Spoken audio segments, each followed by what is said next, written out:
तो hello guys आपण मानक नीलम नाग ऑफिशियल चैनल रे स्वागत। तो गाइज चलो आज जानिबा खार विषय रे।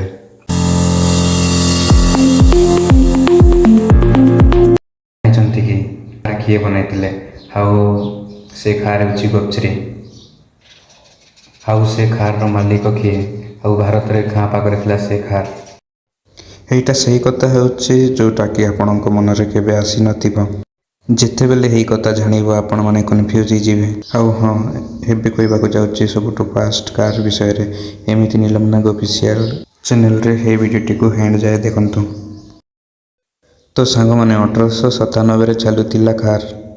एही कार क्राउटन बी कंपनी रो मालिक मिस्टर पोस्टर जी कि सबुठु भारत रो फास्ट कार मालिक थिले। आउ जेते बेले 1898 चार कार बॉम्बे आनी थिले। एतेरु गोटिए कार जंसीर जी डाटा रतिला आगे चलुतिबा गाड़ी हो चलुतिबा गाड़ी विषय जदी कथा हेबा बेरन दुनिया टू सबुठु बड़ स्पीड गाड़ी से गाड़ी रो स्पीड 446 किलोमीटर प्रति घंटा। एरोप्लेन टू भी स्पीड अछि। जेते बेले आरंभ हेतिला सेतके बेले सेतकी स्पीड नथिला। 1994 रे बना जायतिबा कार भी 19 किलोमीटर चलुतिला। कौन आप जानते कि 3 चकिया गाड़ी दुनिया सबुठु कार डिजाइन थिला जोटा कि घोड़ा गाड़ी रू तैयारी होती।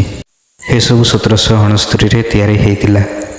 कलर्स कनेक्ट 1769 सबुठु फास्ट निजे चलुतिबा मेकानिक मोहन बनाई थिले।